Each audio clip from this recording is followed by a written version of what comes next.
Hi boys and girls, welcome back. It's Miss Bab here, and we are getting ready to begin today's math lesson, okay? Our learning target for today is I can compose and decompose a number using a model in more than one way, okay? So what does that mean? Well, first we want to make sure we write today's day at the top. It is September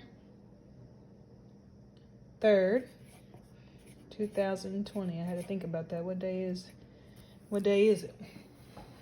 Okay. Now, compose and decompose a number in more than one way. The number we're going to practice today is the number what? 14.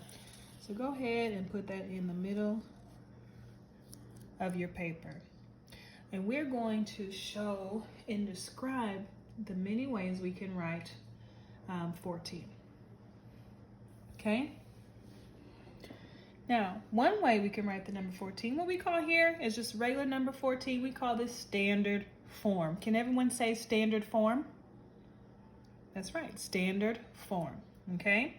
Now, if we wanted to break that number apart and expand it, we would call that expanded form. But what does that mean? Well, what number do we have here in the ones place? We have 4. So we have 4 ones. And how many numbers do we have here in the tens place? We have 1. So we have 1 10 plus 4 ones. And this would be called expanded form. We've broken down this, or we expanded it by describing what's in the ones place and the tens place. So 10 plus 4 equals 14. Good. So we have standard form, we have expanded form.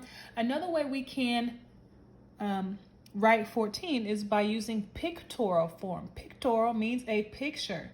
So we can draw a picture of 14, okay? Easiest way to do this, we can draw 14 circles. 14 circles, okay? Here we go. 1, 2, 3, 4, 5, 6, 7, 8, 9, 10, 11, 12, 13, 14. Okay? This would be considered pictorial form. We are showing the number 14. Okay? So we have standard form, we have expanded form, and we have pictorial form. But did you know there's another way we can write 14? We can do that in word form. Word form. So instead of writing the number 14, we're going to write the word 14. And the way you spell that is F-O-U-R-T-E-E-N.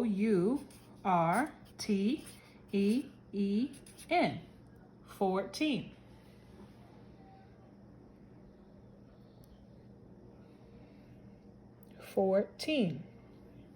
That is word form. So we have standard form, we have expanded form, we have pictorial form, and now we have word form. But there's even another way we can show the number 14, and that's by using base 10 blocks. Have you guys seen something that looks like this? So if I wanted to represent 10, since we know that we have 10, I would use a rod that looks like this. Now, if you were to hold a rod in your hand, you would see that it has 10 units stacked together. 2, 3, 4, 5, 6, 7, 8, 9, 10. It has 10 units stacked together, and it forms a rod, which represents 10. But then we have 10, we need to add 4 ones. So that means we add 4 units. So we have 10, 11, 12, 13, 14.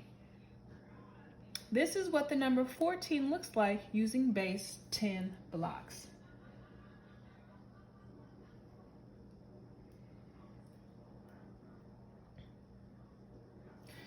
And did you know there is another way we can draw 14? And we can do that by drawing tally marks. Do you guys remember tally marks in kindergarten? Tally marks. So, which is the lines, the straight lines up and down, right? So we have 1, 2, 3, 4, Now we've reached 5. Does anyone remember what happens when we get to 5?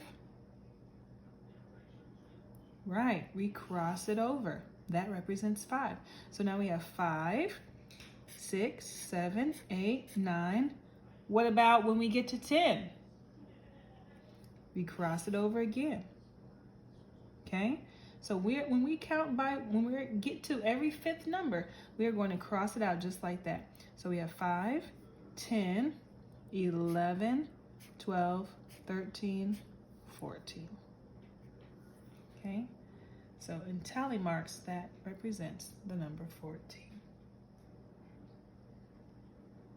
Okay? We have composed and decomposed numerous ways of how to represent 14. Okay? We have standard form, expanded form, pictorial form, word form, in tally marks, and using base 10. Okay? Your assignment for today, you're going to be doing the same thing, except for instead of the number 14, you are going to show the number 17. You're going to compose and decompose many ways to represent the number 17. Okay? You may use this as a guide. Good work today, boys and girls.